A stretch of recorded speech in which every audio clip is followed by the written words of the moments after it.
एक बार की बात है, काशीपुर नाम के गांव में जगन नाम का भिखारी अपनी बेटी गौरी के साथ भीख मांगता था।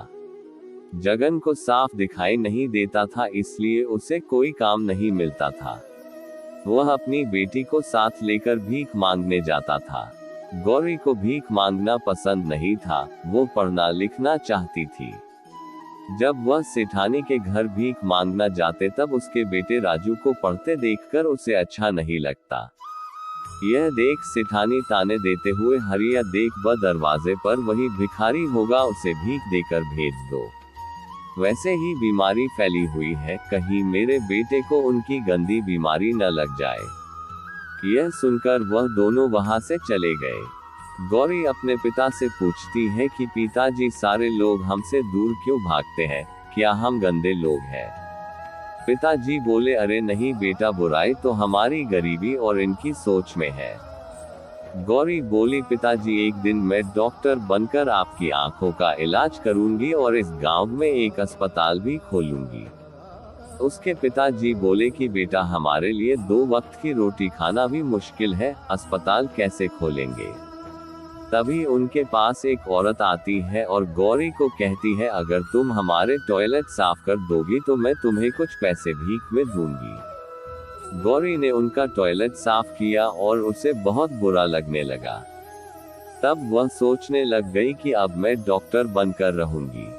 गौरी अपने पिता को ले जाकर मंदिर के बाहर रहीम चाचा के पास बैठा जाती है और खिलौने बेचकर कुछ पैसे कमाने लगी। और फिर वह गांव की शिक्षिका से किताब लेकर सरकारी स्कूल में पढ़ने गई।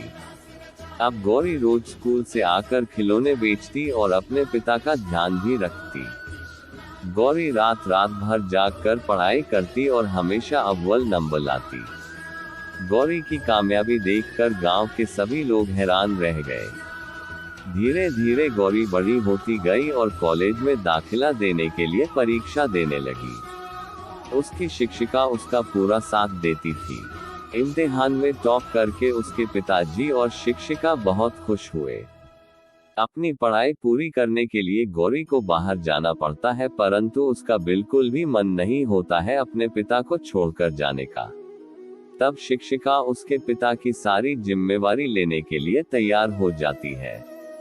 बाहर जाकर गौरी बिल्कुल लगन के साथ अपनी पढ़ाई जारी रखती है। थोड़े समय तक उसकी कोई खबर नहीं आती है और गांव फिर से महामारी फैलने लगती है। रेनू के पिता और राजू इस बीमारी से अस्पताल में पड़े रहे। वहां कोई भी डॉक्टर नहीं आ रहा था। इतने में एक नर्स आकर बोलती है कि आप दुखी मत होइए, आज हमारे अस्पताल में एक बहुत बड़ी डॉक्टर इलाज करने आ रही है। तभी वहां गौरी आती है और सभी उसे देखकर हैरान रह जाते हैं। तभी वह अपने पिता के पैर छूती है और सबका इलाज शुरू कर देती है। सबके ठीक होने के बाद गौरी अपने पिता की आंखों का भी ऑपरेशन कर देती है और रोशनी वापस आ जाती है। गौरी को देखकर सभी को शर्मिंदा महसूस होता है। सभी उसकी कामयाबी को देखकर बहुत खुश होते हैं और उसको माला पहनाकर उसका सम्मान करते हैं। तो दोस्तों, इस कहानी से हमें यह सीख मिलती है कि यदि गौरी के जैसे लगन, मेहनत, दृढ़ निश्चय से काम को करे तो हमें कामयाबी जरूर मिलती है।